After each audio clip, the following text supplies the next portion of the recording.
Queridos irmãos e irmãs, amigos e amigas, a paz do Senhor Jesus Cristo. Eu sou o pastor Fábio Henrique, da Assembleia de Deus em Mossoró, no Rio Grande do Norte, e estamos aqui diretamente do templo sede da Assembleia de Deus para mais uma edição do programa EBD em Síntese, que durante este período de quarentena está sendo apresentado ao vivo aqui do templo sede na Avenida Leste-Oeste, na cidade de Mossoró. Louvamos a Deus por todo o sistema de comunicação da Assembleia de Deus, que tem nos permitido ministrar a palavra de Deus, pregar a palavra de Deus, e esta aula da Escola Bíblica Dominical está sendo transmitida por todo o sistema de comunicação.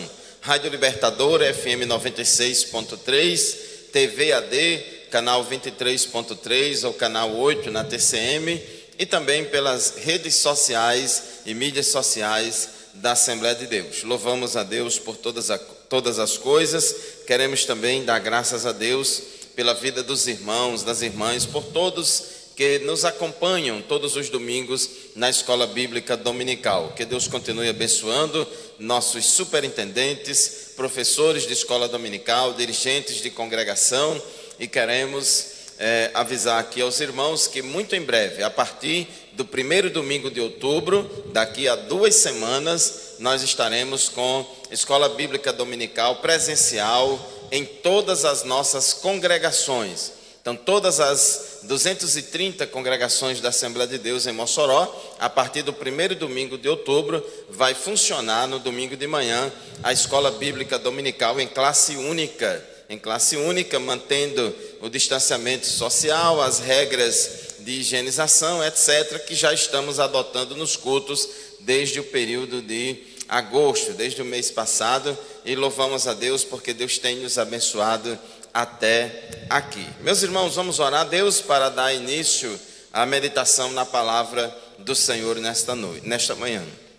Meu Deus, meu Senhor, meu Pai querido, nós te louvamos, Senhor, nós te agradecemos, bendizemos e exaltamos o teu nome, porque o Senhor é bom e a sua benignidade dura para sempre.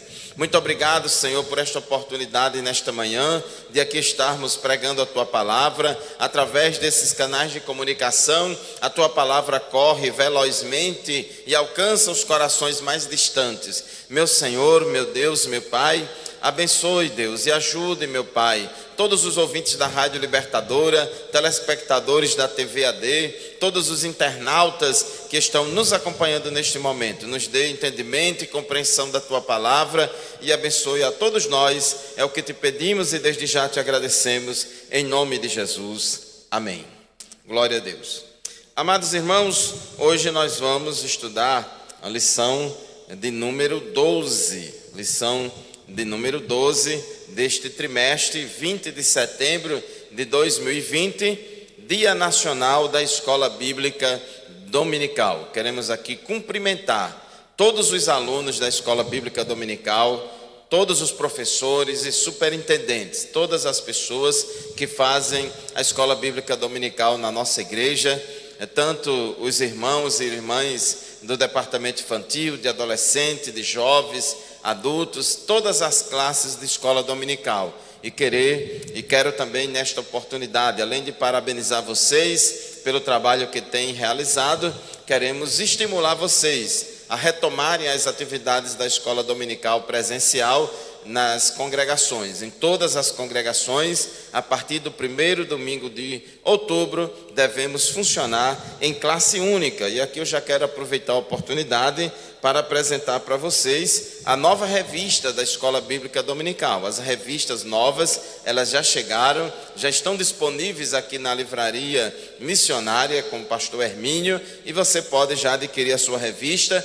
Queremos pedir aos superintendentes de escola dominical, às pessoas responsáveis em distribuir as revistas nas congregações, que procure a livraria missionária e estimule os irmãos da sua igreja, da sua congregação, a comprarem a revista da escola dominical e acompanharem, participarem, se matricularem para este 4º trimestre do ano de 2020. Nós vamos estudar 13 lições no livro de Jó. 13 lições no livro de Jó.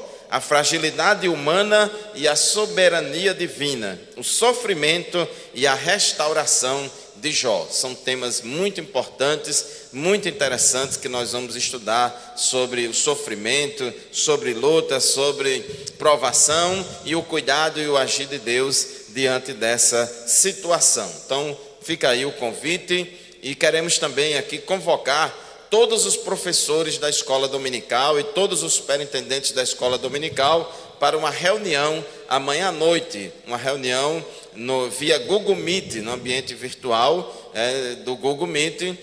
A superintendência da escola bíblica dominical, por meio do pastor José Roberto, e a diretoria do departamento de ensino bíblico, através da nossa pessoa, nós estaremos comandando esta reunião de orientação e de auxílio a todos os professores da escola dominical. Avise aí na sua congregação, amanhã à noite, às 19 horas, via Google Meet, esta reunião com todos os superintendentes e professores da escola dominical aqui da Assembleia de Deus em Mossoró.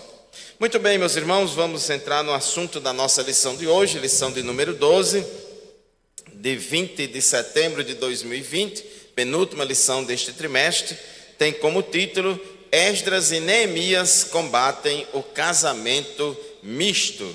O texto áureo da nossa lição se encontra em 2 Coríntios, capítulo 6, versículo 14, que diz assim: Não vos prendais a um jugo desigual com os infiéis, porque que sociedade tem a justiça com a injustiça, e que comunhão tem a luz com as trevas? A verdade prática declara o seguinte: o lar foi instituído por Deus para ser uma bênção, desde que seja observada a orientação divina na sua formação. Então, meus irmãos, o ponto central da nossa lição de hoje é mostrar que esse casamento misto, esta união ilícita entre crente e descrente, é um perigo espiritual. Então, nós vamos aqui na lição apresentar o combate de Esdras e Neemias com o casamento misto, explicar o porquê de um judeu não poder se casar com uma pagã. Vamos destacar a sobrevivência do povo judeu, aconselhar a respeito do casamento de crentes e incentivar os irmãos solteiros a esperarem em Deus. Em primeiro lugar, irmãos, para início do entendimento desta lição, que tem como título Esdras e Neemias combatem o casamento misto, em primeiro lugar precisamos definir, conceituar e entender o que é um casamento misto. Um casamento misto, irmãos, é o casamento de um crente com uma descrente, ou de uma crente com um descrente. Então, isso é o que caracteriza o casamento misto.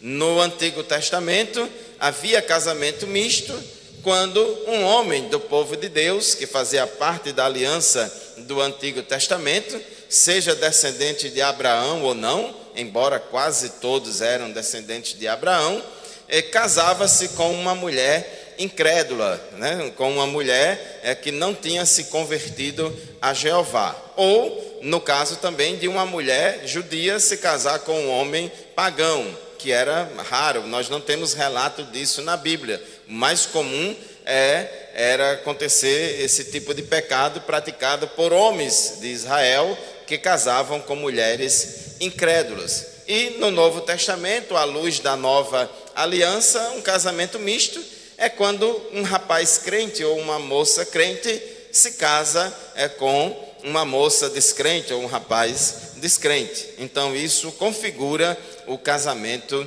misto. Lá na época de Israel, esse casamento misto, irmãos, não era necessariamente praticado quando um judeu se casava, não era questão porque a mulher era de outra nacionalidade. Não era necessariamente porque a mulher não era descendente de Abraão. Isso aqui não é questão meramente étnica e racial. Havia casamento misto quando um judeu, cronologicamente, genealogicamente descendente de Abraão, casava com uma mulher genealogicamente não descendente de Abraão. Não era assim. A questão da mistura e do casamento misto se configurava quando um homem que confessava a Jeová, que servia a Jeová, quando um crente casava com a descrente. Nós vemos na Bíblia Sagrada pessoas estrangeiras, gentias, né, cananeias, que se tornaram crentes. É o caso, por exemplo, de Ruth, que era moabita. Deus tinha amaldiçoado os moabitas e amonitas e proibido deles se aproximar da tenda. Eles não tinham nenhuma chance. Deus amaldiçoou aquele povo, os moabitas. Porém, Ruth, ela era uma moabita que se converteu a Jeová, e foi salva, e foi uma mulher de Deus, e fez parte ali da genealogia de Jesus. Então nós temos Ruth, a moabita. Ela não era judia, mas ela se converteu ao Senhor. Nós temos também o caso de Raabe, que era uma meretriz lá de Jericó, uma mulher cananeia, pagã, mas ela se converteu a Jeová, e também ela fez parte da genealogia de Jesus. Durante esse período do cativeiro e pós-cativeiro, já as pessoas eram chamadas de judeus, não necessariamente só aquelas que eram genealogicamente descendentes de Abraão, mas a todas aquelas que se convertiam ao judaísmo, se convertiam ao Deus de Israel. Elas eram chamadas de prosélitas. Então, prosélito era a pessoa pagã, que não conhecia o Deus de Israel, o Deus do Antigo Testamento, mas que se convertia a Jeová e passava a cumprir direitos e deveres da palavra de Deus do Antigo Testamento e começava a fazer parte do povo da aliança. Então, esse casamento misto que acontecia lá e que era proibido pela lei de Deus, era o casamento de um homem crente com uma mulher descrente, ou de uma mulher crente com um homem descrente. E a mesma coisa se aplica, o mesmo princípio também ao período da nova aliança, ao período da igreja, que é o período que nós estamos vivendo nestes dias. Então, nesta lição, nós iremos estudar o grave problema do casamento entre judeus e mulheres pagãs. Veremos a enérgica ação de Esdras e de Neemias para solucionar este problema e também o que a palavra de Deus diz a respeito do assunto. Nós vamos aqui lá para Deuteronômio, no capítulo 7 do livro de Deuteronômio, nos versículos 3 a 4, capítulo 7, versículos 3 a 4, que diz assim: não se casem com pessoas de lá. Então aqui é Deus se referindo, falando para o povo de Israel, para que eles não se casassem com pessoas da terra de Canaã. Então diz assim: não se casem com pessoas de lá, não deem suas filhas aos filhos delas, e nem tomem as filhas delas para os seus filhos, pois elas desviariam seus filhos de seguir-me para servir a outros deuses, e por causa disso, a ira do Senhor se acenderia contra vocês e rapidamente os destruiria. Então, havia essa determinação da lei de Deus proibindo o casamento de pessoas crentes com pessoas descrentes. E o motivo pelo qual Deus inseriu essa proibição na lei era porque esse tipo de casamento ele levaria as pessoas crentes a se desviarem dos caminhos do Senhor, faria com que a parte que não é crente introduzisse a idolatria, os maus costumes e a desobediência e rebelião a Deus dentro da família. Então Deus queria evitar e que isso acontecesse no meio do povo. Josué conquistou a terra prometida. No capítulo 23, já no final do seu livro, versículos 12 e 13, Josué torna a lembrar o povo de Israel a respeito desse princípio, dizendo: se todavia vocês se afastarem e se aliarem aos sobreviventes dessas nações que restam no meio de vocês, e se casarem com eles e se associarem com eles, estejam certos de que o Senhor, o seu Deus, já não expulsará essas nações de diante de vocês. Ao contrário, elas se tornarão armadilhas e laços para vocês, chicote em suas costas e espinhos em seus olhos. Então a Bíblia é clara em mostrar para nós o perigo que é o casamento de crente com descrente, porque isso tem alta probabilidade de não do crente converter a descrente,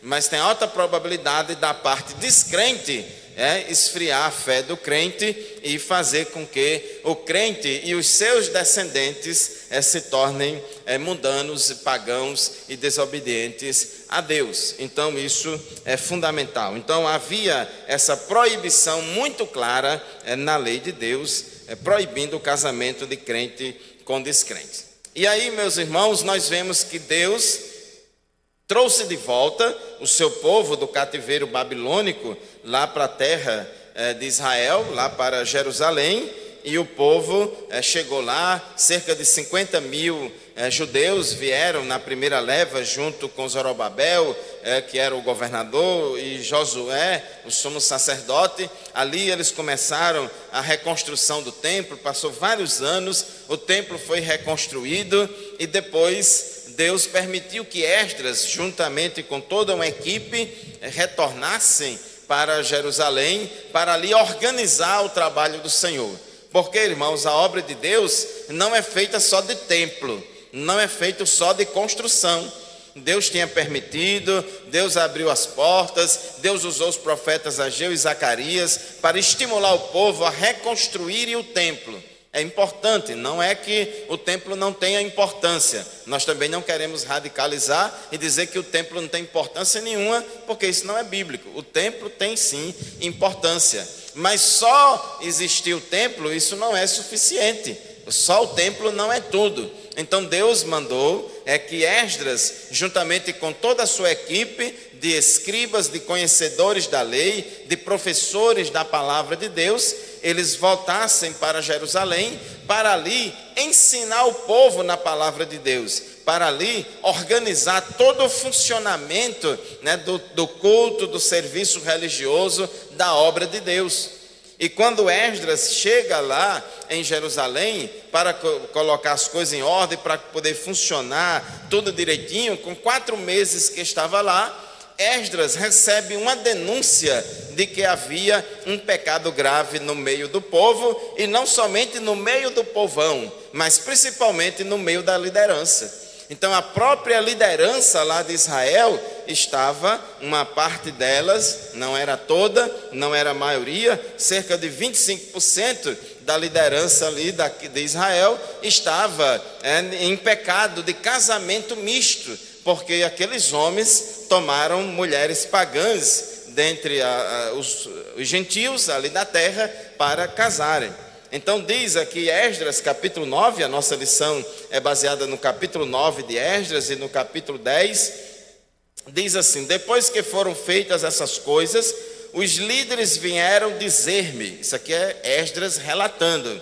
Então, alguns líderes lá de Israel foram até Esdras e disseram assim: o povo de Israel, inclusive os sacerdotes e os levitas, não se mantiveram separados dos povos vizinhos e de suas práticas repugnantes, como as dos cananeus, dos hititas, dos ferezeus, dos jebuseus, dos amonitas, dos moabitas, dos egípcios e dos amorreus. Então, Esdras recebeu essa denúncia de que o povo tinha se mantido separado, e o povo tinha se misturado com pessoas do mundo e tinha se associado às práticas repugnantes desses povos, que era a idolatria. O principal pecado dos cananeus era a idolatria, imoralidade sexual e violência. Esses eram os 3 principais pecados dos cananeus, e por esse motivo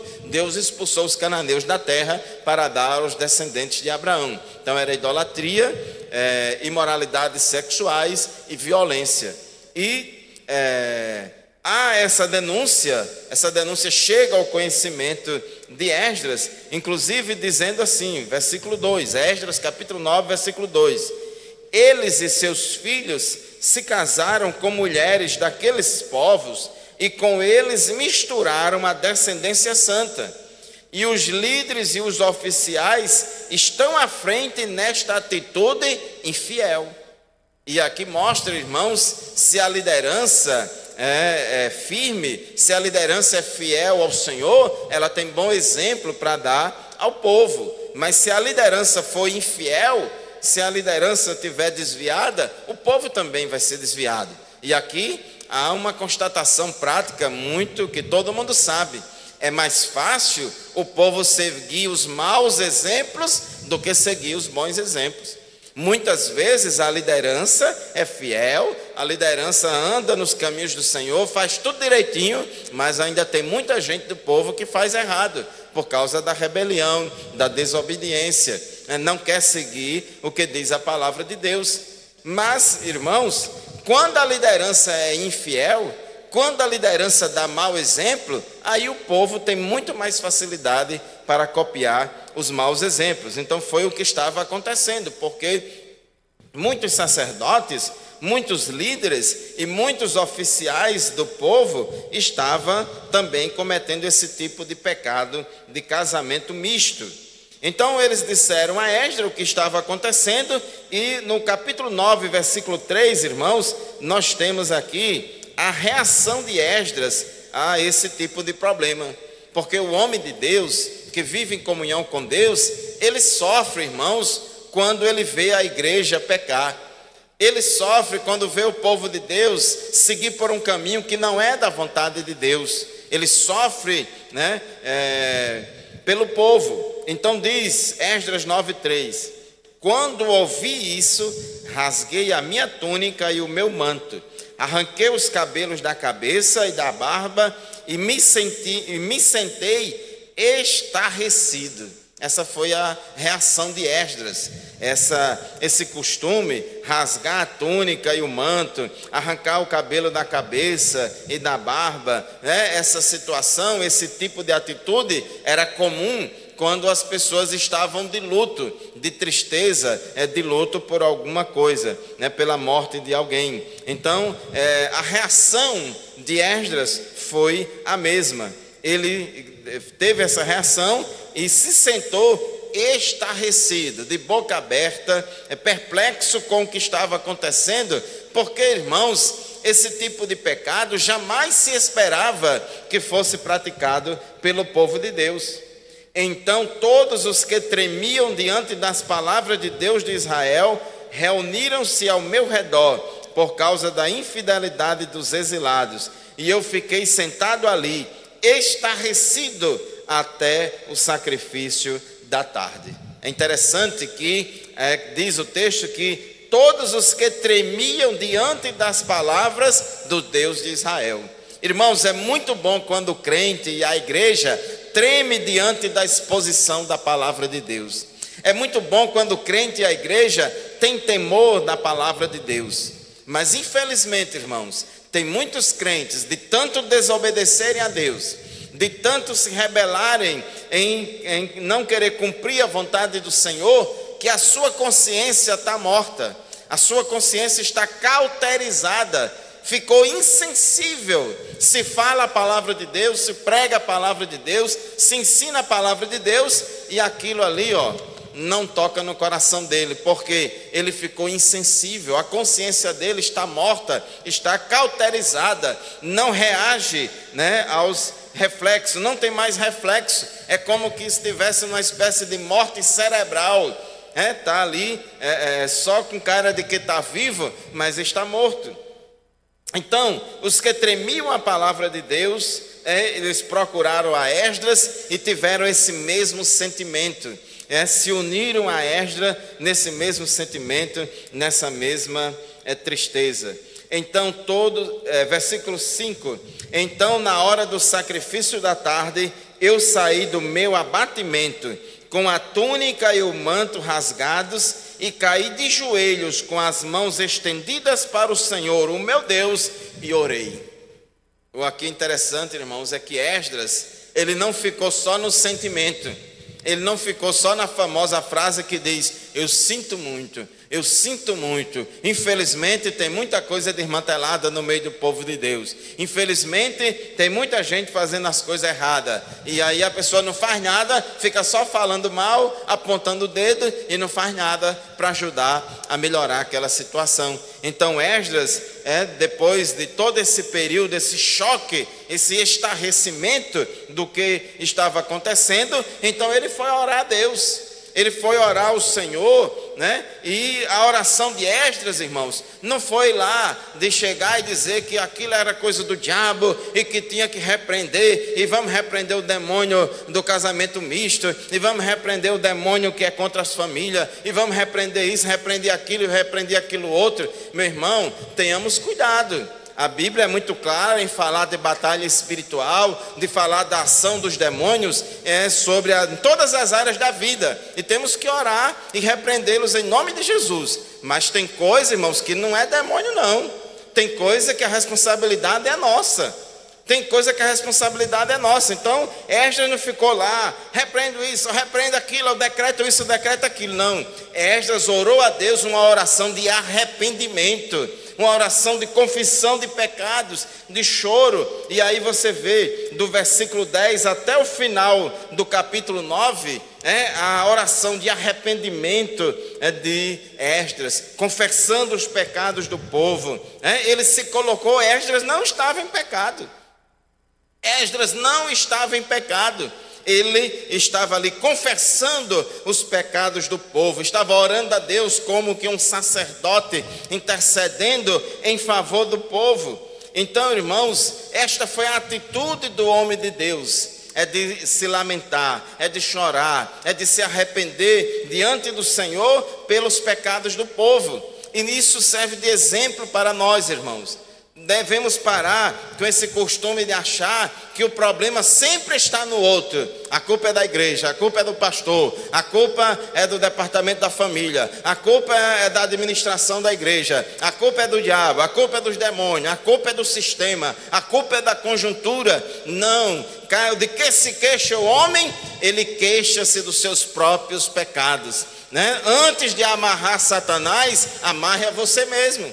Amarremos a nós mesmos, aleluia, louvado seja Deus. Então é importante, nós precisamos, irmãos, ter mais esse tipo de atitude em nossas vidas, de se arrepender diante do Senhor, de nos humilhar diante da presença de Deus, de confessar os nossos pecados, de abandonar os nossos pecados. Porque, irmãos, se o meu povo que se chama pelo meu nome se humilhar e orar e buscar a minha face e se arrepender dos seus maus caminhos, aleluia, então eu ouvirei dos céus, perdoarei os seus pecados e sararei a sua terra. Não há avivamento sem confissão de pecados, não há restauração espiritual sem, irmãos, arrependimento de pecados. Aquele que encobre as suas transgressões nunca prosperará, mas aquele que confessa e deixa alcança a misericórdia. Louvado seja o nome de Jesus. Então, irmãos, esta foi a reação de Esdras, de orar a Deus, de clamar ao Senhor. E diz o texto sagrado, Esdras capítulo 10, versículo 1, irmão. Esdras capítulo 10, versículo 1. Enquanto Esdras estava orando e confessando, chorando, prostrado diante do templo de Deus, uma grande multidão de israelitas, homens, mulheres e crianças, reuniram-se em volta dele. Aleluia.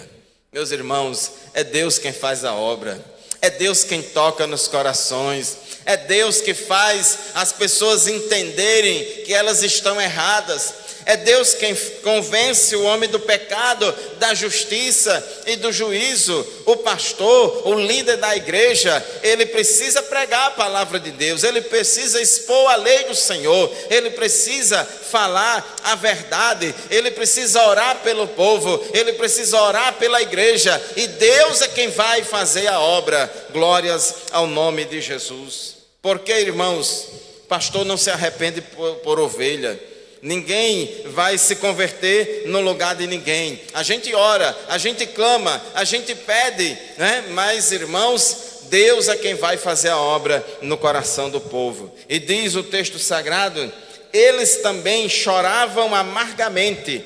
Então Secanias, filho de Jeiel, um dos descendentes de Elão, disse a Esdras: fomos infiéis ao nosso Deus quando nos casamos com mulheres estrangeiras procedentes dos povos vizinhos. Mas apesar disso, ainda há esperança para Israel. Aleluia! Não importa o seu pecado, meu irmão. Não importa se até aqui você tem sido muito infiel. A Bíblia diz que aquele que encobre as suas transgressões nunca prosperará, mas aquele que confessa e deixa alcança misericórdia. Se andarmos na luz como na luz Ele está, temos comunhão uns com os outros, e o sangue de Jesus Cristo nos purifica de todo o pecado. Não importa o tamanho do seu pecado, mais poderoso é o sangue de Jesus para te purificar. Caso você se arrependa, caso você confesse, caso você deixe, Deus vai te alcançar com a misericórdia dele.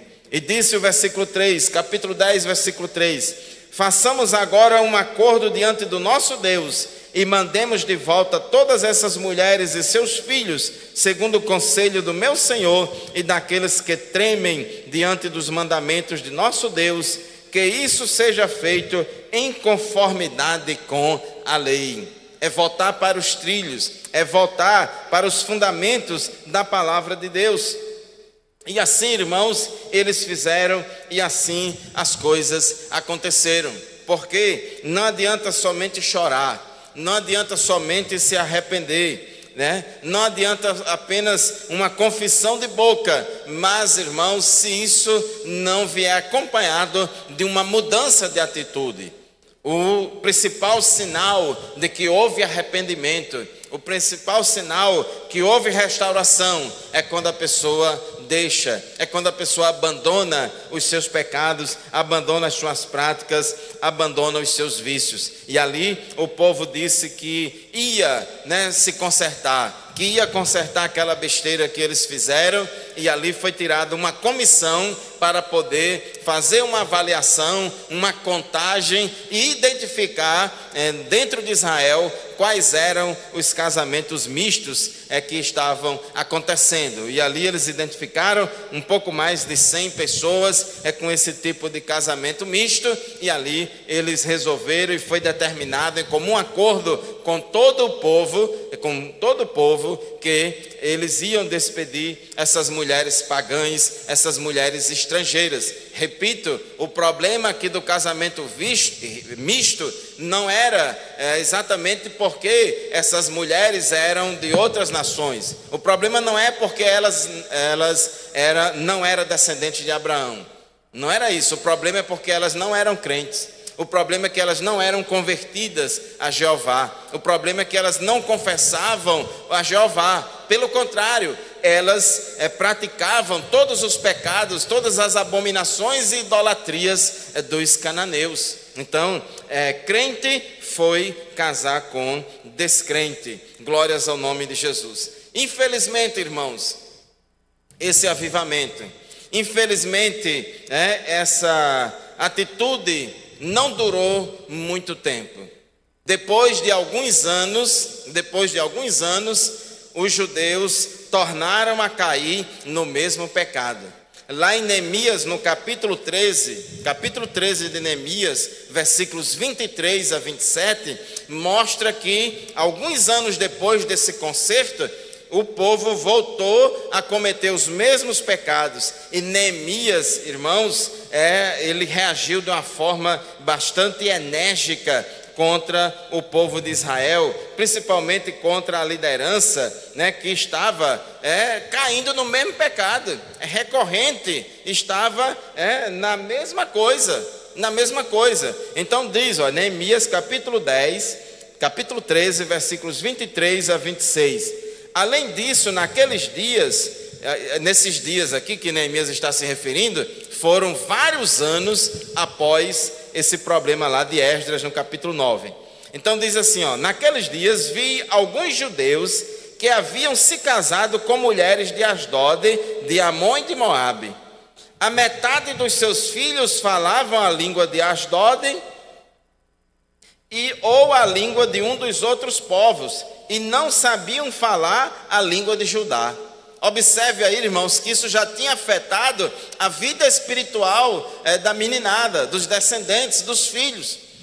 Ele identificou que mais ou menos metade dos meninos já não falava mais hebraico, já não tinha mais condição de ler a lei do Senhor, já não tinha mais nenhuma identificação com as coisas de Deus, porque a consequência natural é essa: quando um crente se casa com uma descrente, é mais fácil a descrente puxar o marido e os filhos para o mundo do que o contrário. E ali, essa meninada, essa geração já estava totalmente afastada das coisas de Deus, já estava acostumada com as coisas do mundo, já estava falando uma outra língua. Versículo 25, eu os repreendi e invoquei maldições sobre eles, bati em alguns deles e arranquei os seus cabelos, fiz com que jurassem em nome de Deus e lhes disse: não consintam mais em dar suas filhas em casamento aos filhos deles, nem haja casamento das filhas deles com seus filhos ou com vocês. Aqui, irmãos, Neemias ficou muito bravo. Neemias ficou muito bravo porque ninguém é de plástico nem de cimento, irmãos. Todo mundo tem emoções, e ele ficou muito chateado com essa liderança de Israel, que estava cometendo os mesmos pecados, a mesma sem vergonhice. E ali Neemias falou bastante duro com eles, a ponto até de dar umas tapas em alguns deles e arrancar o cabelo da cabeça de alguns deles. E Neemias diz: não foi por causa de casamentos como esses que Salomão, rei de Israel, pecou? Entre as muitas nações não havia rei algum como ele.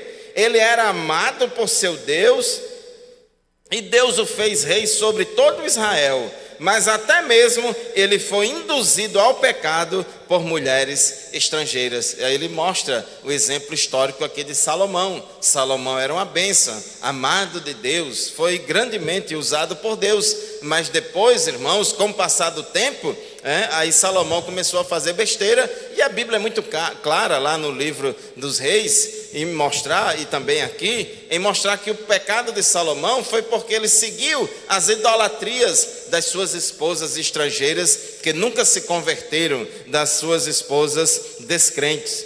Então, irmãos, ele diz, versículo 27, como podemos tolerar o que ouvimos? Como podem vocês cometer essa terrível maldade e serem infiéis ao nosso Deus, casando-se com mulheres estrangeiras? Então, irmãos, alguém pode até aqui ignorar, e dizer: mas Neemias perdeu a cabeça, isso não é coisa que um líder faça, isso aqui não é coisa que faça arrancar os cabelos da cabeça e não sei o que mais lá. Pode até colocar o foco em falar que Neemias estava errado, foi bruto, foi ignorante. Mas, meu irmão, a idolatria naquela época, hoje não é assim, mas naquela época a idolatria era punida com a pena de morte. Era proibido, era pena capital para quem praticasse a idolatria em Israel. Outra coisa, o povo já estava recorrente, era fazendo as mesmas coisas. Então ele não aguentou, ficou bastante chateado com isso que aconteceu. Mas nós devemos, irmãos, também ver que Neemias, ele era um líder que se preocupava com a saúde espiritual do povo, era um líder que se preocupava em ensinar os preceitos da palavra de Deus. Então devemos também olhar por esse lado, porque líder negligente, pastor negligente, pastor que não doutrina a igreja, pastor que não disciplina quando é para disciplinar, pastor que foge da sua responsabilidade, pastor que é frouxo, não serve para ser pastor. Não serve, ele está prevaricando, ele está deixando de cumprir o seu dever. Meu irmão, porque se eu for falar isso, o povo vai embora. Se eu ensinar isso, a igreja vai se esvaziar.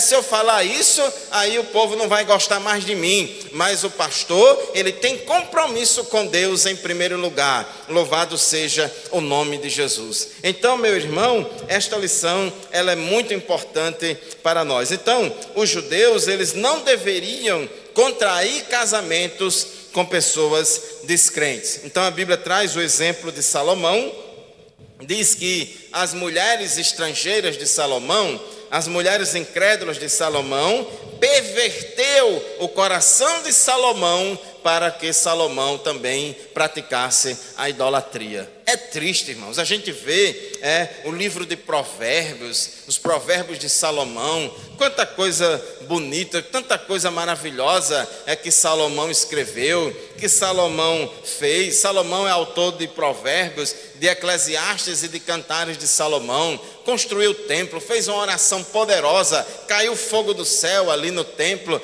e Salomão foi grandemente usado por Deus, e a Bíblia diz, foi muito amado pelo Senhor. Mas infelizmente, irmãos, Salomão começou bem, mas terminou mal. Começou bem, mas terminou mal. E a gente precisa ter cuidado, irmãos. Devemos não somente começar bem, mas continuar bem e terminar bem. Ser fiel até a morte e dar-te-ei a coroa da vida. Então precisamos ter cuidado, porque às vezes, com o passar do tempo, às vezes quando a gente fica velho, aí a gente fica relaxado, a gente fica, eu já venci pelo cansaço. Quando eu era mais novo, eu tinha esse vigor. Quando eu era mais novo, eu defendia a doutrina bíblica, mas agora eu já me cansei, o povo não quer saber de nada, e eu também vou entrar na onda do povo. Olha o dedinho, homem de Deus não é para cair nessa armadilha, homem de Deus é para ficar firme, louvado seja o nome de Jesus, cumprindo a vontade de Deus. Acabe também foi outro rei em Israel, que se casou com a mulher pagã, com Jezabel, que nunca foi crente e nunca se converteu ao Senhor. Pelo contrário, ela era sacerdotisa de Baal. E Acabe fez muitas besteiras, cometeu muitos pecados, sendo induzido por sua esposa Jezabel. Então foi um desastre, irmãos, na vida dele. Então, meus irmãos, já vamos partir aqui para a conclusão da nossa lição de hoje, tópico 4, uma palavra final sobre o casamento dos crentes. Uma palavra final sobre o casamento dos crentes. Como é que o Novo Testamento, como é que a nova aliança vê essa questão de casamento de crente com descrente? Pode ou não pode? É pecado? Não é pecado? Isso é só para o Antigo Testamento ou só para o Novo Testamento?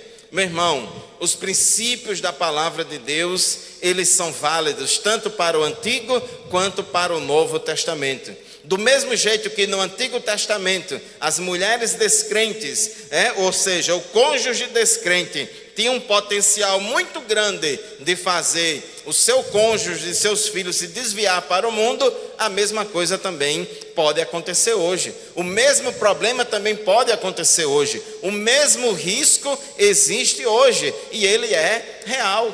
O mesmo princípio de separação do crente com as coisas do mundo continua válido até hoje. Então, irmãos, precisamos ter bastante cuidado, porque a Bíblia diz em 2 aos Coríntios, capítulo 6, versículo 14 a 16, as seguintes palavras: não se ponham em julgo desigual com os descrentes, pois o que tem em comum a justiça e a maldade?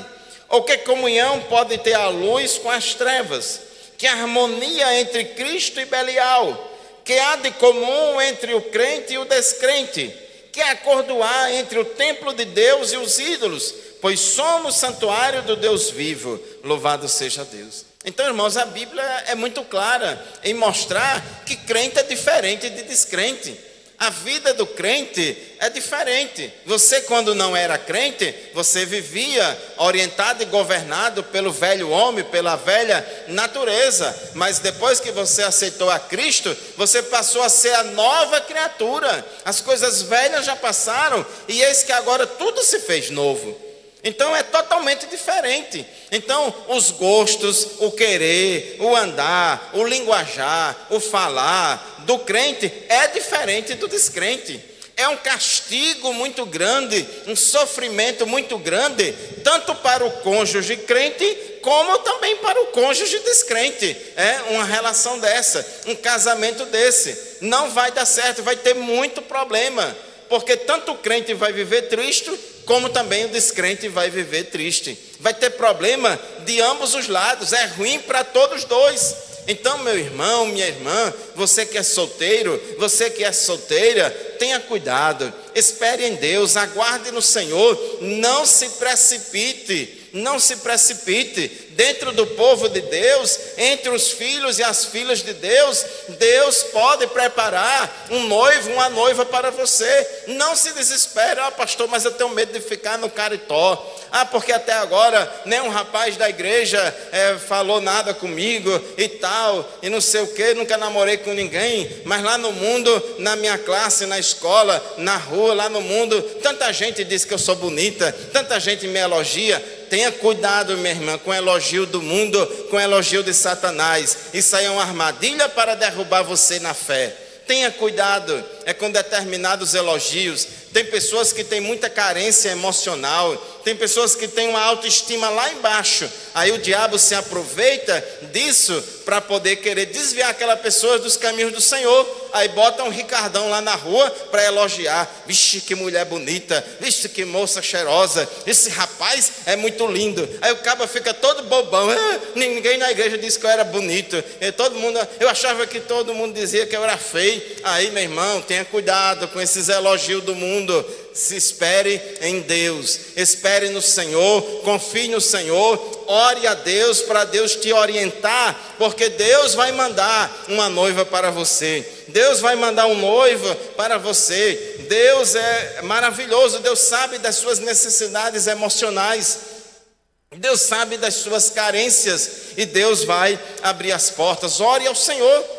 É uma coisa muito importante, irmãos, o jovem orar pedindo direção de Deus na escolha do noivo, na escolha de uma noiva. Então, meu irmão, a Bíblia incentiva que a gente se case, contanto que seja no Senhor. Inclusive, tem uma palavra lá em 1 Coríntios 7:39, todo o capítulo 7 de 1 Coríntios fala de casamento, e aqui tem uma palavra dizendo que a mulher está ligada ao seu marido enquanto ele viver, mas se o seu marido morrer, ela estará livre para casar com quem quiser. A viúva pode casar com quem quiser, não somente o viúvo, mas também a viúva, porque às vezes tem gente que só quer que o viúvo case e acha que a viúva também não pode casar. O direito é igual para os dois. Aí a Bíblia diz que a viúva pode casar com quem quiser, contanto que ele pertença ao Senhor. Ou seja, pode casar desde que o camarada seja crente,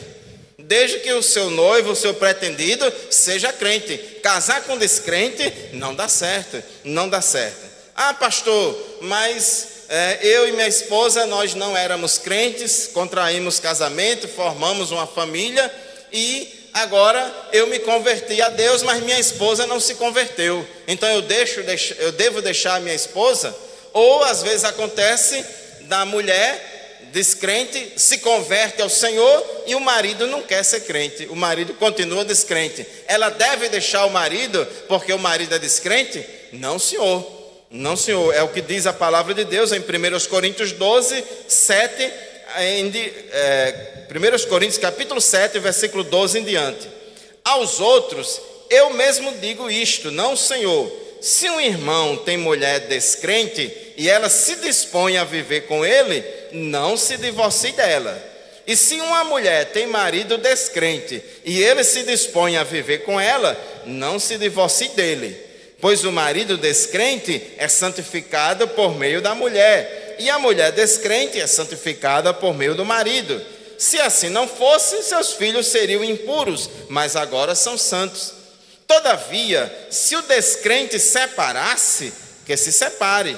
Em tais casos, o irmão ou a irmã não fica debaixo de servidão. Deus nos chamou para vivermos em paz. Você, mulher, como sabe se salvará seu marido? Ou você, marido, como sabe se salvará sua mulher? Então, quando isso acontece, irmãos, os dois não eram crentes. Aí contraíram o casamento, tem lá a família normal, casamento normal, pessoas que não são crentes. Mas depois, quando um dos cônjuges se converte ao Senhor, e se o outro que não quis ser crente permite, quer conviver junto, vai viver junto, não pode jamais se divorciar.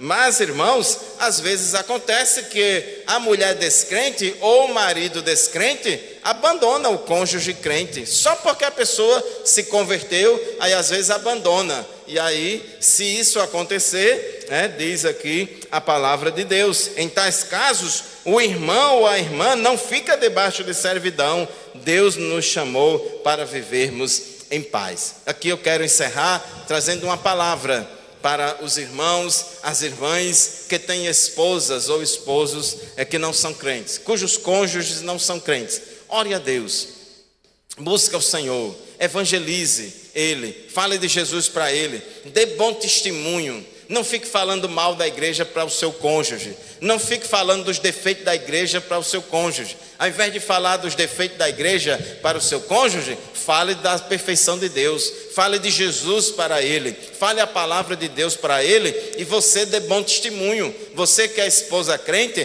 dê bom testemunho de mãe, dê bom testemunho de esposa, dê bom testemunho de mulher de Deus, que você vai ganhar o seu marido através do seu bom testemunho. Você que, meu irmão, que se converteu ao Senhor e sua esposa descrente ainda não quis ser crente, tenha paciência com ela. Ninguém força ninguém a ser crente. A conversão é algo individual, que a pessoa, de Deus na vida da pessoa. Ninguém obriga ninguém a ser crente. Tenha paciência, ore a Deus, dê bom testemunho, seja um crente de bom testemunho em casa e na igreja. Não seja santinho em casa e na igreja, não seja santinho na igreja e em casa um pestinha, não. Seja crente do mesmo jeito que é em casa, na igreja também, em todos os lugares que a sua esposa vai ver a transformação de Deus na sua vida. A sua esposa vai ver o que Deus fez na sua vida e ela também vai querer esse mesmo Jesus. Louvado seja o nome do Senhor. Portanto, meus irmãos, minhas irmãs, tenhamos cuidado com a mistura. Jovens, rapazes e moças, não casem com pessoas descrentes, porque isso vai ser uma luta muito grande, tanto para você como para o outro. Isso é uma desobediência.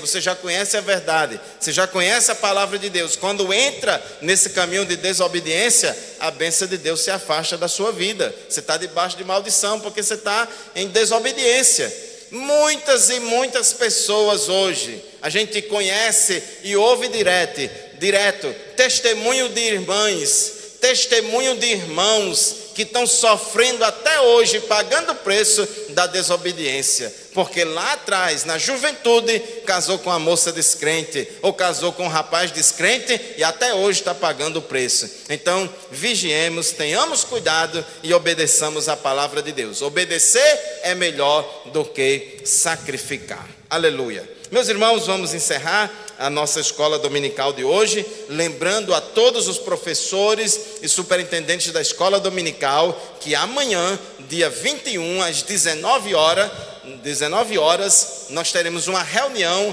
por meio do Google Meet, uma reunião no ambiente virtual com todos os professores e superintendentes da escola dominical. Adquira a sua revista da escola dominical, a fragilidade humana e a soberania divina. É o que nós vamos estudar, 13 lições no livro de Jó. Então adquira a sua revista, comece a ler já o livro de Jó, porque daqui a 15 dias, na próximo domingo é a 13ª lição, a gente encerra esse trimestre e daqui a 15 dias nós vamos começar em todas as nossas congregações da Assembleia de Deus em Mossoró, classe única de escola bíblica dominical com a lição de adultos. Então vamos orar ao Senhor, encerrando este trabalho nesta manhã, esta escola.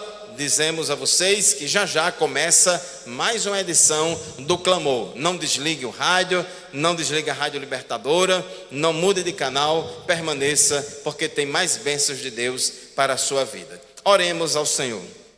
Meu Deus, meu Senhor, meu Pai querido, tem misericórdia de nós e nos ajuda, Senhor. Perdoa pelas nossas falhas, perdoa pelos nossos pecados, perdoa-nos pelas nossas fraquezas. Meu Deus, ajude e abençoe os jovens da nossa igreja, os rapazes e as moças que estão passando por tentações de namoro misto, de casamento misto, de casamento de crente com descrente, de namoro de crente com descrente. Tem misericórdia desta jovem, tem misericórdia desse jovem, meu Deus, que está caindo neste laço. Meu Deus, desata esse laço, desata esse nó. Meu Deus, fala ao coração dele, fala ao coração dela, Jesus amado, para que percebam o perigo que está correndo. Meu Deus, ajude, abençoe, ó Pai amado, que o Senhor esteja preparando, Senhor amado, cônjuge, meu Deus, que seja uma bênção para a vida dos nossos jovens, ó Deus. Meu Senhor, meu Deus, meu Pai, abençoe aqueles casamentos, ó Pai,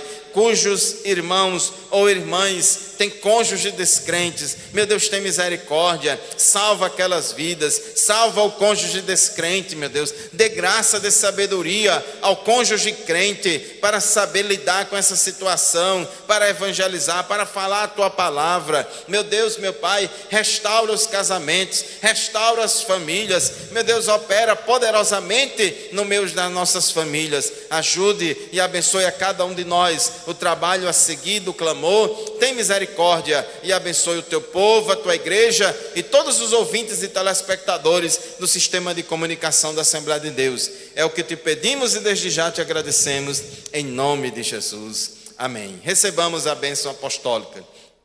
Que a graça do nosso amado Senhor e Salvador Jesus Cristo, o grande amor de Deus, nosso eterno Pai, e a comunhão e as consolações do Espírito Santo seja com todo o povo de Deus, desde agora e para sempre.